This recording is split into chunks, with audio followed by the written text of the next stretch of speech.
LegalizeFreedom.com.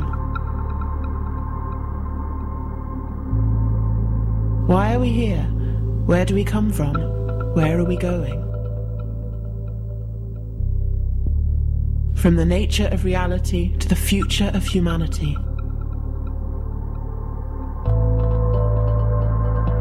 Beyond politics, poverty and war. LegalizeFreedom.com.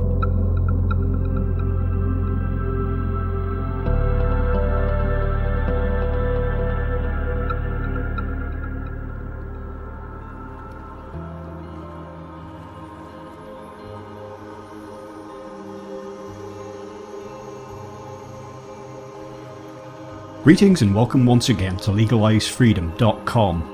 I'm your host Greg Moffat, and my guest today is John Michael Greer, who joins us to discuss the retirement of his popular blog, the Archdruid Report, his latest venture, Ecosophia, and the future of our civilization.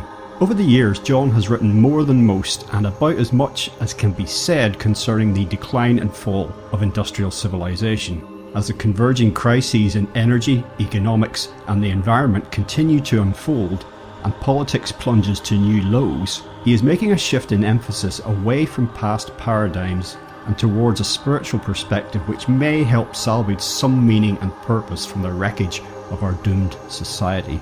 Reflecting the subject matter of John's regular column in the post-apocalyptic periodical Into the Ruins, we also discuss how the dystopian science fiction of the past presciently described the dysfunction and disintegration of the present. On a plastic planet of suburban sprawl, metastasizing strip malls and streets paved with cheeseburgers, the fast food fantasy land where anything goes and nothing matters is fast going away. As we sift through our hopes and fears for the future and strive to see beyond collapse, can we somehow survive the coming storm? Hello and welcome, John, and thank you so much for joining us once again on LegalizeFreedom.com. Well, thank you. It's a pleasure to be on. John, we've done quite a number of interviews over the years, and this one's, I'll say it's something a little bit different, but it's mainly because it marks a bit of a step change in the direction of your work. We'll talk about that in a moment, but just for some listeners who may be unfamiliar with who you are and what you do, just give us a little potted bio. Okay. I'm a writer. I write on a wide range of subjects. One of them is the future of industrial society. And unlike most of the people who write on the future of industrial society, I don't buy into either of the two mythologies that are popular in today's world, either the mythology of perpetual progress or the mythology of imminent apocalypse. I look at history, I examine where we are, where we've been, where we're headed, and I talk about uncomfortable and unfashionable topics such as decline and the end of progress, the end of industrialism, not in some kind of grand Wagnerian apocalyptic fireworks, but the ordinary with the civilization's fall. I also write about a lot of other things, and some of those will trickle their way in. In terms of biography, I have led a fairly quiet life. I was born in one of the suburbs of Seattle, Washington, out on the West Coast. I currently live in the north central Appalachians, within a couple hundred miles of the East Coast. I've been married for 30-odd years, and I write. Okay, well that's potted very nicely, thank you. Now, I think that this little chat of ours today will probably be most meaningful for those already familiar with some of your work because of the nature of it. And certainly if someone's listening to this and despite what you've just said, they're saying, okay, so what's this guy really about? On the interview page for this show, people can find links to everything we've talked about before, and that's a really good cross-section of your work, certainly for the last 7 or 8 years. We've covered most of it on this show, yeah. Yeah, I think we certainly have. Since I first spoke to you, I think which would have been in 2012, everything since, every significant work that you've put out of non-fiction, I've certainly spoken to you about. But the gist of today's talk is, and I say this will mainly strike a chord with those familiar with your work, and many of them may already be aware of what I'm about to say, and that is that you are making some significant changes to the direction of your writing and how that will be reflected in your online presence. So just tell us about that. Okay. Basically, just over 11 years ago, I started my first blog, the Archdruid Report. And I expected it to be a minor little blog with maybe 15 readers ever. That didn't happen. I was talking about the future of industrial society, peak oil, climate change, and other cheering topics from the standpoint of my spiritual background, which is as a druid. No apologies there, that's what I am. And I figured, okay, this is going to be a minority interest. It was not. At its peak, the Archdruid Report was getting 1/3 of a million readers a month, which I think is kind of up there. And but that was all being hosted on one of the big free blogging platforms. Let's see, it would have been in 2014. I started a second blog to talk about more specifically about things relevant to my spirituality. And that was the Well of Galabes. So those two were chugging along, and one of the problems that I was running into is simply that the big, the conglomerate that owned the blogging platform was bought out by another conglomerate, an even larger one. The software upgrades started becoming more and more intrusive, more and more dysfunctional. It became increasingly hard for me to do the simple work of carrying on my blogging.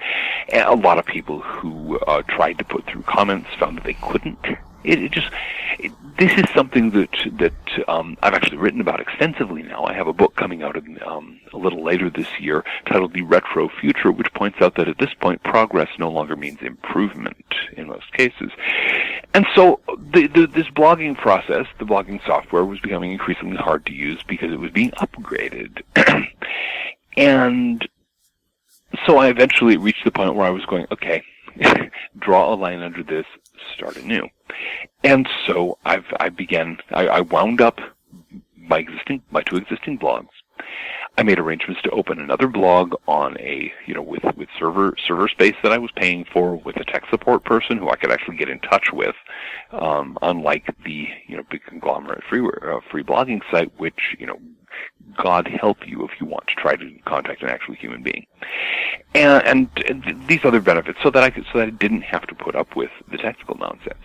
In the process, though, I had a chance to go back over 11 years of blogging on the future industrial society and 3 years of blogging on green natural spirituality, a spirituality of nature, and realized that on the one hand I had said most of what I wanted to say about the narrowly defined issue of the future industrial society, and on the other hand that I had a lot more to say about the interface between spirituality and politics, spirituality and the environment, how we relate to the universe, seen through the lens of matters of ultimate concern, to use one of the famous definitions of religion. And so that ended up becoming another of the themes of the switchover, because I decided, okay, the new blog, www.ecosophia.net, is going to focus on that primarily. And so I think it was time. I'd been writing on and off about such subjects in the Archdruid Report for a very long time. I've been hinting about that and sort of dropping a trail of breadcrumbs in the other blog, The Well of Galabes, ever since it got started. And so I really felt it's time. Okay, let's go deeper. Let's say, okay, why do we think the way we do? Why are we thinking? Why is it ordinary and natural and apparently natural and so comfortable for us to think about the world in ways that are causing us to destroy it? And how can we change? One of the final posts that you put up on the Archdruid Report I found very striking, and this was before I was aware of what was obviously going on in your mind along these lines, which was, I think it was How Shall We Then Live, or very similar title to that. Yeah. And it was this like deep philosophical musing. Of course, it reflected some of the things that you just mentioned, and I remember thinking at the time, I hope he explores more of this territory. Because as you say, you had thoroughly gone over the how shall I put it, the more practical, the more obvious aspects of the changes coming down the line that we're facing. So in all of that process that went on in your mind, it sounds like it was a combination of the decision to make these changes was kind of necessary. it was also easy in a way. It was kind of obvious and natural. I mean, was there any element of difficulty at all for you, or was it really was it such an obvious path for you to take? Well, I didn't jump immediately. It was one of those things that gradually grew as I brooded on what was going on with the Archdruid Report and the Well of Gallivez, what I wanted to do with my blogging, what I was going to do about the increasing cascade of dysfunctional upgrades from the big conglomerate free platform. By the time I actually was ready to make the decision, it was an obvious way forward. But it took me. I took some time to feel my way through it. It was in no way a snap decision. And so I kind of let it ripen, and by the time I posted that particular post, how shall we then live?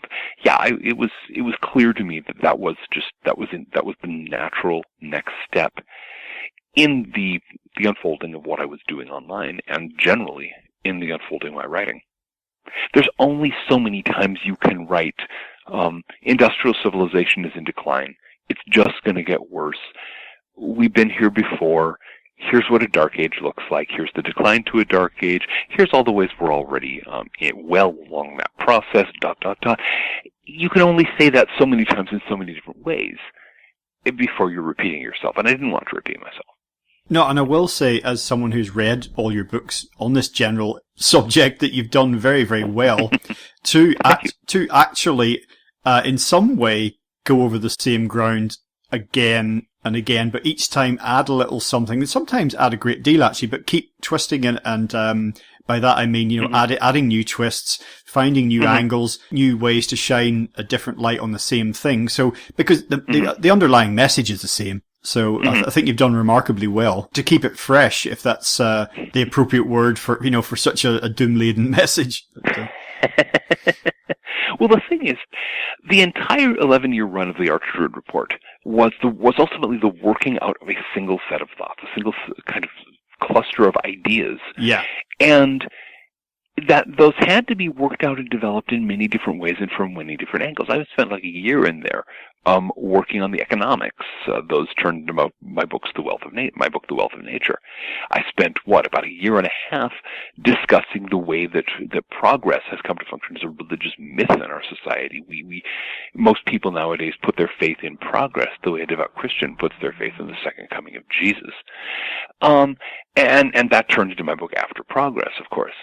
So, each of these aspects of the thought had to be developed in full, just because that's the way I like to think.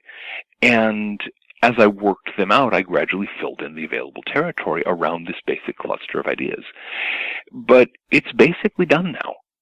And so now it's the next step, and okay, what is underlying? What are the basic assumptions? What are the basic beliefs about the world, about ourselves, that are making it so easy for us to behave so stupidly in relationship to the only planet we've got and to the biospheric processes that keep us all alive? Why are we so dumb about that? And my answer, which I'm going to be sketching out, again, this is going to take a lot of work to develop, but basically the answer is that we are stuck in a fake religion where we worship, we call it anthropolatry, the worship of human beings as God. We think we're omnipotent. We have this bizarre collective self-image of humanity. It's man, usually. Man striding boldly forward toward the stars. It's a myth. It's a religious myth. And people believe it at a gut level. They worship that image of themselves, that image of man, the conqueror of nature. And that delusional worship, that ersatz religion, that frankly crazy ideology is what's running our civilization and our species face first into the brick wall of ecological disaster. And so I want to talk about that, and I want to talk about where those ideas came from, how they influence our thinking, how to get past those frankly crazy notions, to grapple with the actual what we actually are, which is not man, the conqueror of nature, or anything like that.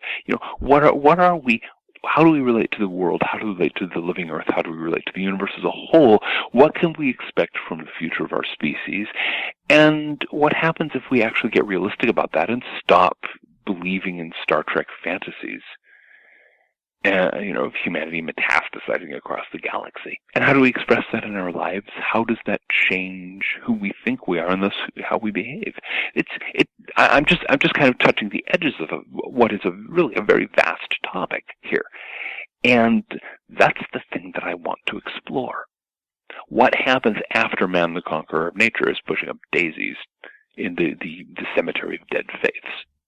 Yeah, well, it's ironic, isn't it, that you were complaining about the performance of your blogging platform, particularly vis-a-vis upgrades and, user interface, whether it's for yourself or for readers, from their user experience of it, in terms of increasing complexity. And, because that, of course, is something that you've been railing against for a long time. And I noticed recently that there was quite a high profile, or certainly it was circulated quite widely on the web, panel discussion that you were part of, along with James Howard-Kunstler and Dmitry Orlov and others. But I mentioned those two guys because they're also very good on this, this constant, upgrade thing, and how selling us new products or giving us upgraded performance software or hardware actually quite a long time ago ceased becoming about actual improved performance, and it was more just about improved complexity for its own sake. It was a great discussion all around, I thought. Some great questions. Kunstler I'd had on here before, and I was very impressed with him. Dmitry Orlov I just had on recently, and we got on like a house on fire. Putting you guys together, I don't know if you'd actually. I know you'd known James his work for a while. I don't know if you'd known him personally. But oh yeah, putting you two guys together and Dmitry and the others on the same panel, it really was like, why are these guys not, reporting to the United Nations or something, But then I thought, well, that wouldn't really do any good anyway, But the world needed to be watching that debate as far as I was concerned. Oh, we had a grand time. Dmitry and Jim and I and Chris Martinson, one of the other guests, we have been on peak oil panels for years, since there have been peak oil panels. Back when ASPO, the Association for the Study of Peak Oil, used to be holding the big conferences in Washington, D.C., we were perennially at those. We attended lots of other things. So it was almost a reunion when we got together in Lancaster, Pennsylvania, and at that event, and we had a grand time.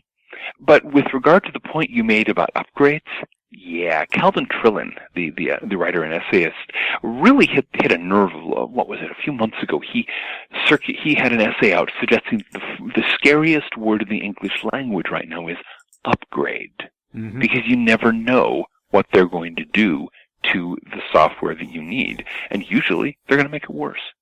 Yeah, I mean, it was indeed, yeah, there was a serious irony at work here in that I'd been talking about how progress no longer means improvement, how the next generation of any given software usually has more downsides and fewer benefits than whatever it replaces, that complexity for its own sake is a recipe for disaster, and what happens? My own blog starts getting caught in that classic trap. And so, yeah, it was, definitely one of those things that, mind you, I didn't yell and pound my fist or anything like that. I did my best to go, yeah, that's about what to expect now.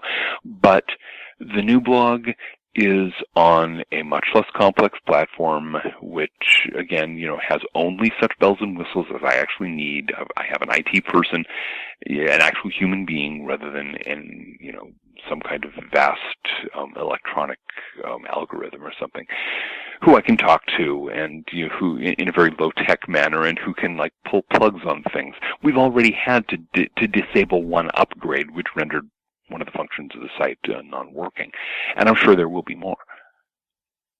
And in fact, I expect one of the things we're all going to see in the years immediately ahead is situations where the single most important thing you have to know how to do in order to keep, especially what online software, computer stuff and so on, to keep functionality, is to know which upgrades to block, what progress not to engage in, because each new step forward is a step downward.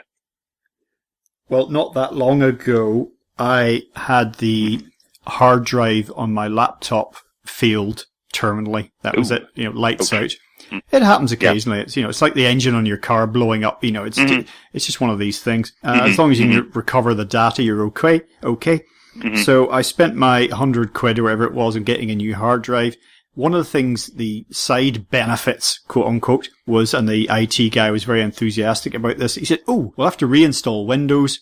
What package were you on?" I said, "Windows 7, which is the one I got the last time my hard drive failed." He said, "Oh, well, you'll be on Windows 10. And it was only when I got it back home and I thought, what the hell is this? Where have those useful features gone to? That I then went on to, how shall we say it, a popular search engine, looked up Windows 10 and found a whole community, a whole raft of websites devoted to complaints about Windows 10. And I make no apologize. This is a Microsoft product here, but we're not going to get done for like defamation because everyone knows it's rubbish. And since then, I haven't met anyone, and I know some people who know a lot more about IT than I do, who says, Windows 10 is wonderful. We're so glad for the upgrades. It's just people saying, please, has anybody got a copy of Windows 7? And presumably when that was released, people were complaining about that. As I recall, Windows 7 actually got fairly good reviews, but it came out after 3 or 4 other real dogs. And every so often, Microsoft kind of accidentally produces something good these days. But yeah, Windows 10 is so bad, they were giving away for free, and nobody was taking it. Yeah. And yeah, it's a great example. I have the advantage of living in a very poor part of the United States right now, and I can go down to a used computer place here, literally on the wrong side of the tracks, and get a reconditioned used laptop in good condition with Windows 7 installed. And that's what I use these days because, again, Windows 10 is a crock of, as everyone knows. And when Windows 7 starts becoming impossible to use, as I'm sure eventually it will, I'm probably going to have to go to Linux because I expect when Windows 11 comes out, I'm sure it'll be much worse. It's just one of those things. Sooner or later, somebody's going to catch on and will produce maybe a Windows 7 clone that does all the same features, provides all the same things, and doesn't upgrade at all ever.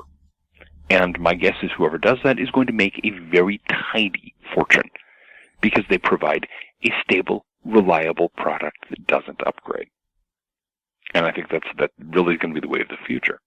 Speaking a little more about the thinking behind Ecosophia.net, your new platform, which in your words, you say will reflect, quote, the emergence of a new fusion of ecology and religion in our time, not simply as an abstract worldview, but as a way of life and a system or system of systems of spiritual and esoteric practice. Now, my boil down from that immediately was, well, I'd long held the view back since I'd started reading about the potential future, dark future ultimately for industrial civilization back in the 70s. I'd always said to myself, the biggest hurdle for people to try and come to terms with this is going to be in the mind. It's going to be psychological. The physical challenges are vast. It's going to get worse before it gets better. But if there's one thing that we could get over, it's the hurdle in our minds. So it always occurred to me that we're going to have to find a way of seeking and finding meaning and purpose in our lives, in existence, beyond the shallow way that so many of us find it now or pretend to find it. And this is, for me, this is why I'm so very excited about what you're going to be moving on to next. Now, you use the word spiritual there in that statement I've just quoted, and also the word religion. And again, this reflects your personal life, your worldview, how you see things. But perhaps you could just say a word about just my general statement about the idea that it's always been a psychological barrier, and that we will find a way out of it. If we're going to find a way at all, we will find a way through this and find meaning and purpose, not in stuff, not in things, but in ourselves, in each other, in our relation to the wider world, to the cosmos. I would say one of the problems we face is that these days the term religion gets used for a very, very narrow range of things. It usually has to do with either Christianity or some imitation thereof, or with certain belief systems from other cultures that share a lot in common. The question that I think needs to be settled here is where are your values? What do you think is of ultimate importance? What really matters to you in a very real sense? That's your religion. The other question is, what are the narratives? What are the stories that you live your life according to? That's really where your religion is. That's where I'm talking about the idea of man, the conqueror of nature, as this mythic figure. We've got this story stuck in our heads, and it's a dysfunctional story. And we need to learn different stories, and we need to learn to set aside the notion that man, the conqueror of nature, is the destined ruler of the cosmos, and who for whom the whole universe is his Lebensraum. We need to ditch that. We need to outgrow it. And when I use terms like spirituality and religion, a lot of what I'm talking about is the fact that people have a religion they don't admit to. They don't see it as a religion because it doesn't have the same trappings as, the C of E church down the block. The anthropolatry, the worship of man, the conqueror of nature. It doesn't necessarily have organized churches, although it might as well have priests. What's the guy's name?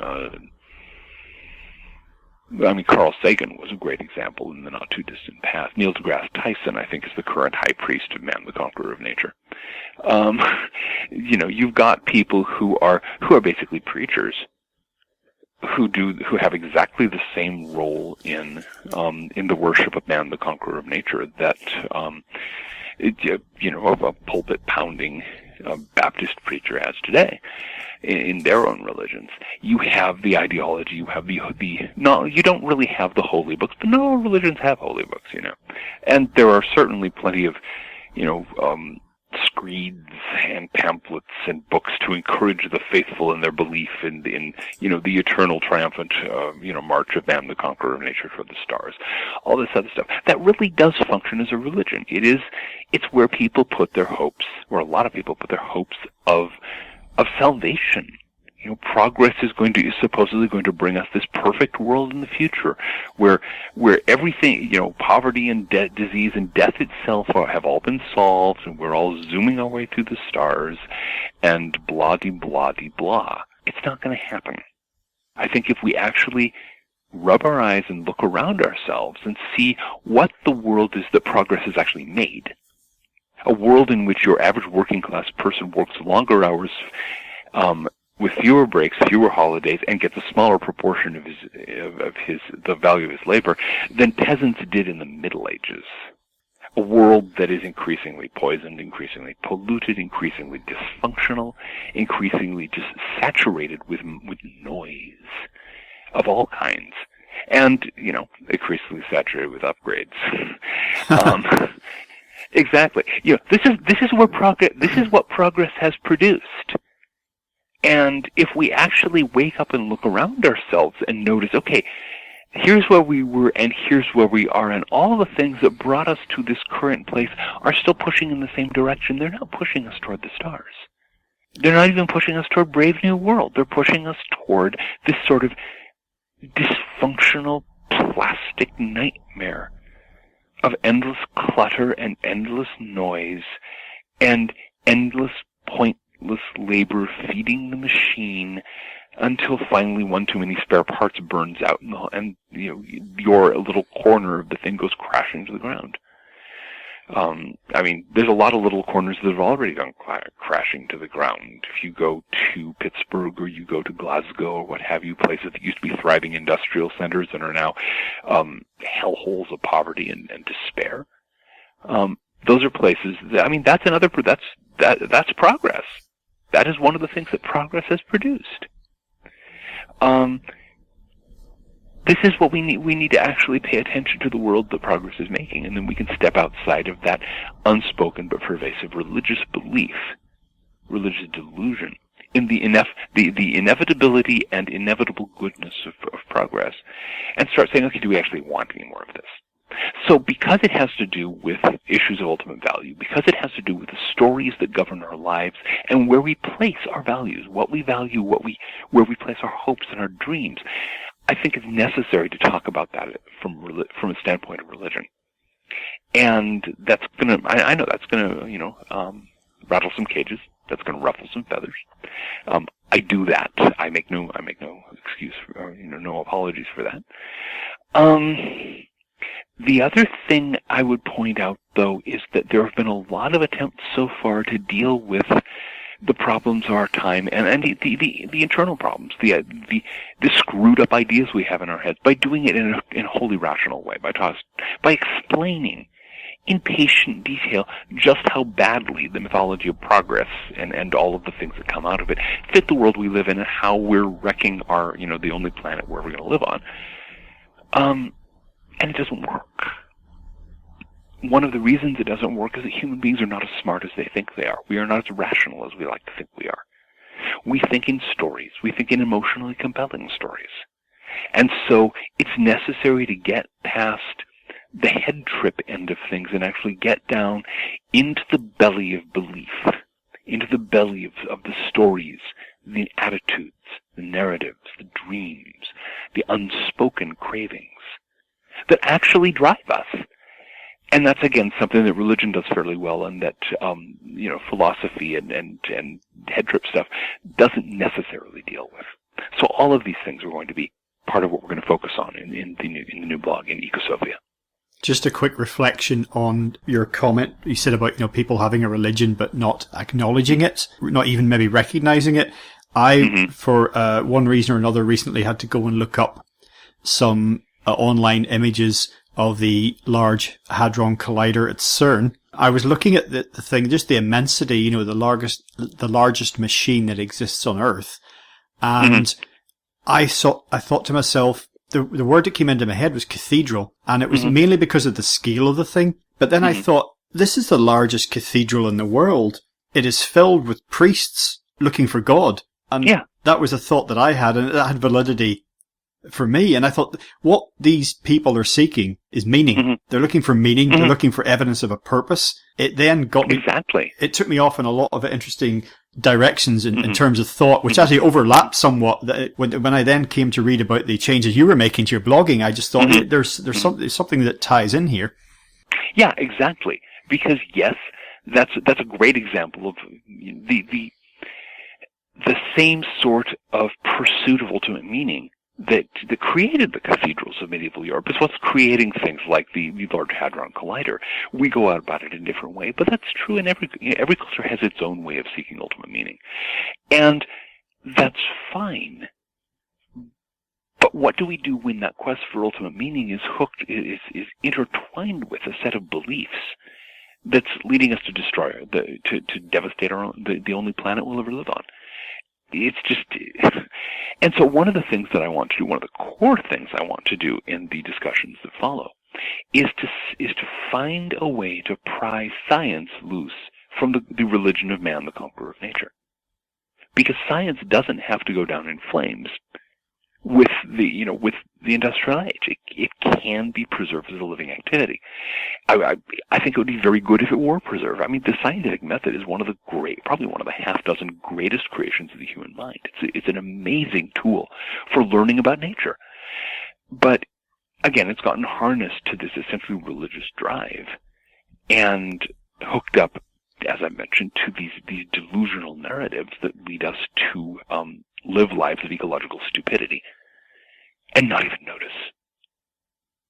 And so how to approach science and how to practice science without becoming, a priest of man, that's going to be something I want to talk about. Yes, now there's something really, really important there. And you alluded to earlier that the false dichotomy for the human future, that which lies between Mad Max scenario on one hand, the Star Trek utopian scenario on the other hand, and you say you've always rejected that as the only choice. And I started thinking, as I often do, in terms of pop culture, Mad Max and Star Trek being part of pop culture. Yeah, there you go. And I thought in a lot of these post-apocalyptic scenarios, fiction, religion actually some kind of thing surges up, some kind of cult-like entity or behavior comes in the aftermath of a great collapse as some form, sometimes as a coping mechanism to try and get society through, sometimes as a means of control for those individuals who are maybe seeking personal power, but maybe ultimately they're trying to just hold on to the shell of the society, and they use this pseudo-religion to try and just hold society together. It can be a way that in the face of extreme adversity and the end of the world as we know it, that human beings can maybe still try and hold on to some meaning and purpose. But in all of that, some of these fictional accounts give us a detailed story of something going too far, overshoot, in which technology and science become demonized because they were blamed for what happened. You see what I mean? And in the real world, I suppose that is always a risk, isn't it? As you say, that it could become, the scientists did this, you know, there will be no more science in this world, or whatever it happens to be. Well, the thing is, and it's already happening. Here in the United States, we have a growing number of people who are very hostile toward science. We have the creationist types who are convinced that the Bible should be taken as a geology textbook, which it's not. There's a lot of people who have become hostile towards science, and the thing is, they've got reason. I think of the number of people who simply don't, when some guy in a white lab coat comes up and stands up and says, you need to do X for the sake of your health, a lot of people go, why should I believe you? And the reason they do that is because there's been so much fraud and so much chicanery in the medical field. So many treatments and drugs that cause more harm than they help. So much pursuit of profit at the expense of the consumer of medical care, or the consumer of anything else. Science has unfortunately been in many fields, in many areas, corrupted by money. And so it's lost the respect of a huge number of people. One of the reasons why so many people, on this side of the pond at least, reject the idea of global warming is precisely that they don't trust the scientists anymore. They assume that it's just, it's going to be like cholesterol. You remember when cholesterol was bad for you? And now some of it's good for you. Exactly. They're just going to flip-flop again. And they've come to see science as not a way of understanding the universe, but as just another form of propaganda that's used to manipulate people. And the horrifying thing is that in some cases they're right. And so you see, I think that one of that theme in science fiction that we see so often of a reaction against science in the wake of apocalypse or of decline, I could see it. I could really see it. And one of the things that I think really badly needs to happen is that at least some people in the scientific community need to stop. Look at what they're doing. Look at what they're doing looks like from outside, the university, the comfortable bubble where they live, and start taking corrective action to try to make science live up to its dreams rather than simply cashing in for the convenient salary. That's a very hard road to hoe, and there's going to be a lot of work needed. But I think it can be done, and we're going to be talking about that on the blog. Sticking with science fiction for a moment, if we consider that the modern industrial stroke scientific era, if we think of the scientific revolution and then the industrial revolution and how that in various ways has brought us to where we are now, the point you've made and many others have made is that's a relatively short space of time in the span of human existence. But then thinking about predictive sci-fi, you can go back to The Machine Stops, for example, in 1909 from E.M. Forster, or the well-known pioneering movie Metropolis, Fritz Lang, 1927. And they seem like quite a long time ago in terms of our technology and science. And yet, in many ways, they were sort of saying, we saw this coming. I mean, The Machine Stops. What, 1909 was it, I think? Yeah. It literally, it set out internet culture in advance. It has everybody staring into screens and typing messages to each other, and even got many of the vices and problems of internet culture in 1909. It wasn't that hard to figure out. But yeah, it's like a very long time, but in terms of history, 1909 is an eye blink ago. Exactly. It was not that long ago. There's actually, speaking of science fiction, there's a novel, kind of a classic novel that I've been rereading recently. Richard Cowper's The Road to Corley. Cowper was a British science fiction author, and it's set, this was written in, I think, the early 1980s, don't quote me on that, but it's in a post-global warming world. Great Britain has turned into an archipelago where all of the hills and uplands are islands divided by, lots of open water. And one of the things that he did that I thought was really, really striking is that it's a very recognizably English society, rather medieval English to be precise. And you get the sense of the modern industrial world as this short interruption in the ordinary flow of history. Just, here you have the Anglo-Saxon period, you have the Norman period, you have the Middle Ages, you have the Renaissance and the Tudors and so on. And then you have this industrial thing, and then it's over again and you're back into the same rhythm. Yeah, and I found that rather spooky because we don't think that way in America because we don't have that long historical, that long sense of existing history. The United States is basically a product of the beginning of the Industrial Revolution, and so just that's not an easy thought for us on this side of the pond. But I thought it was really rather striking reading this and going, wow, I like that. Well, actually, you read my mind in terms of the next thought I was about to come back with, which is in terms of this grand arc of progress that we're supposed to be on. Some people who perhaps think they're being realistic would say, oh, okay, I mean, this does, some of the problems we're facing at the minute in industrial civilization do look like a step backwards. It's only a step backwards in terms of 2 steps forward and 1 step back. And then we will then again, at some point in the near future, take our 2 steps forward.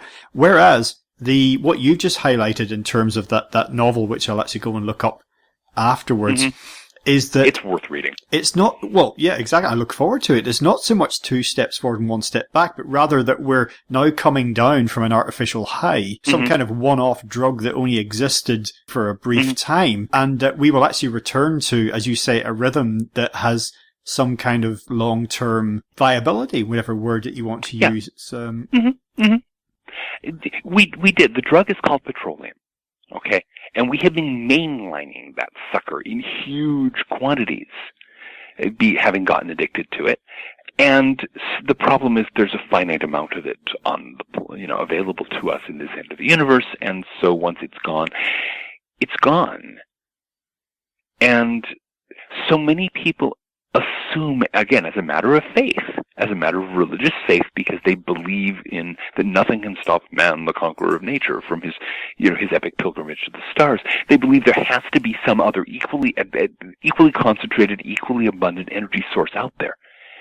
And when you try to talk to them about the fact that there isn't, the people have been trying to find one with increasingly frantic efforts for almost a century now, and it's not there.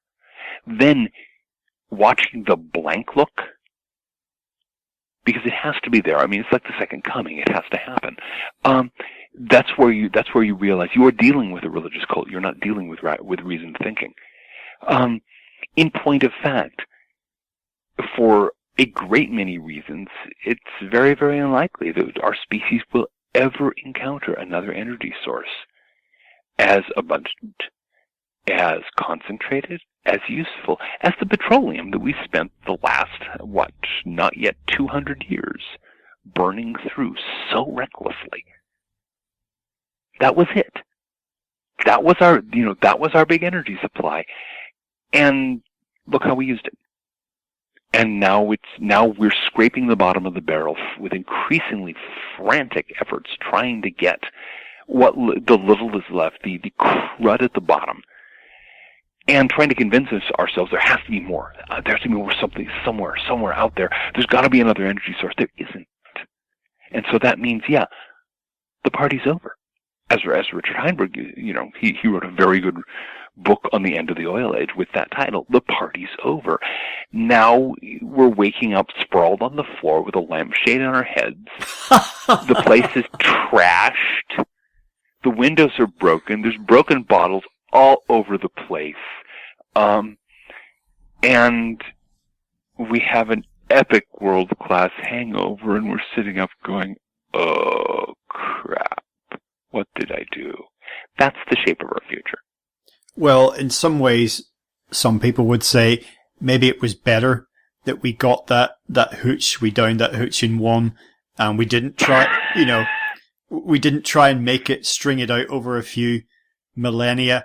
The only caveat there being that, well, okay, maybe it would be better if we just realized that we couldn't do that forever, but what would literally, as you say, what would the hangover from that be? And if the result of the end of the oil age, or industrial civilization as we know it, if that was to really, detrimentally impact, like really, maybe come close to taking us out as a species, we don't really want to sail too close to wind on that one. So that would be unfortunate, because there's there are ways we can go forward with this. Some of them are relatively constructive and positive.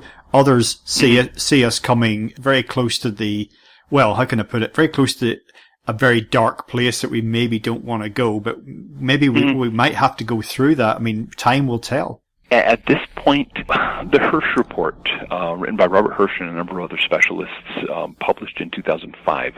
It was originally a secret report for the U.S. Department of Energy, but it got out into public circulation anyway. And what they were trying to do is figure out, okay, given the reality that there's only a finite amount of oil on the planet, given that that's what we've got, and when we use it, it's gone, how soon do we have to start making preparations for the downside in order to make it without extreme convulsions and major disruption? And their best estimate was you had to start 20 years before the peaking of conventional petroleum resources. Unfortunately, the peaking of conventional petroleum resources happened in 2005, the same year the study came out. So we actually had to start making these changes in 1985 in order to do it without massive disruption. We didn't. At that point, that's water over the dam. And so we're going to be going through a very messy future. That's already baked into the cake. That's already there. The question is, can we mitigate it? Can we ameliorate it? Can we make sure that a lot of the great achievements of the last few centuries actually survive the bottleneck? Yes, there's a lot of stuff we can do like that, but it's not going to keep industrial civilization from going through some very dark times. Well, just a final thought from me, John, as we begin to close up for today. I think it's interesting that if we forget, well, not necessarily forget, but if we somewhat set aside anything that might previously have been called a pagan revival or an archaic revival or anything like that, I think it's interesting that there's, in my sphere of influence and experience, there's a lot of people taking an interest in how we used to live, a very positive influence, not one born of desperation, but very, very positive, whether it's from a spiritual perspective or whether it's from a purely practical perspective.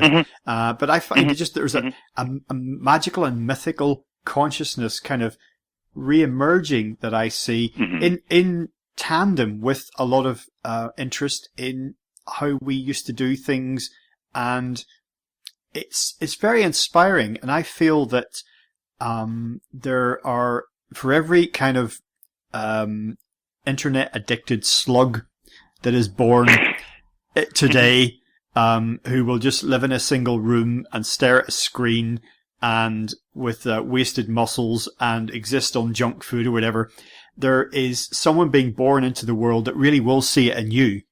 They'll see what the potential, the possibilities that have always been there, and they won't necessarily be mesmerized by this short-term kind of movie that's been running, that's had so many people entranced for so long. And I think what we make of the near and medium-term future, which is all I think that you and I, who won't be that long for this world, I fear, all we can really think about, I think it's there for the taking. And as much as I just said a few moments ago, I think we may go through some very dark times and things may get a lot worse before they get better. But I do feel that the future is there. It is not written. We can make of this what we will. And it's, the plates are up in the air, Mm-hmm. Yeah, the thing is, there's still a lot of possibilities, especially when we're talking about individuals, families, small communities, groups of people. They've got enormous flexibility. What happens to the huge aggregations, to nations, to civilizations, those have a lifespan. Those have a cycle they sort of stumble their way through, especially civilizations. But as you get closer to the human level, you get a lot more freedom. So the thing I want to point out, though, is that the fact that people are starting to take an interest in older ways of doing things, yeah, it's a hugely hopeful sign in two ways. First of all, because a lot of those older ways are actually sustainable, where the current high energy, high complexity, high technology ways are not. But the other thing is that it shows that people are starting to notice one of the great unspoken facts about life in modern industrial society, which is that it sucks. It's not, again, the world that progress has made, it's not utopia. It's quite the opposite. It sucks. Living in older ways is actually more fun. It's more interesting. It's more entertaining. You can do things that you can't do on a glass screen. And it engages the whole of you. It's not just, your thumbs and your eyeballs. And so people are starting to wake up and notice that.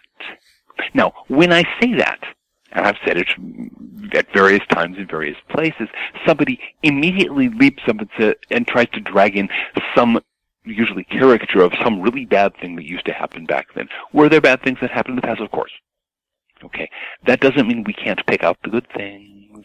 That doesn't mean we cannot create a hybrid of those modern things that we can preserve and those older things that we can revive and put together something wholly new out of the mixture. That's heresy. That's blasphemy in the ears of believers in man, the conqueror of nature, because you're not supposed to choose what technologies you use. You're not supposed to pick and choose from the past. That's just blasphemous. The past is evil. The past is the hell from which the Messiah of progress is saving us. But in fact, when lifeways from the past are more viable, more sustainable, and more fun than those of the present and the impending future, why not? John, today we've been talking about changes going forward in your online presence and blogging. You've got a new blogging platform already out there, Ecosophia.net. You can tell listeners a little bit more about that, when that's really going to kick in. You've also got books coming out later in the year. The retro future you mentioned earlier.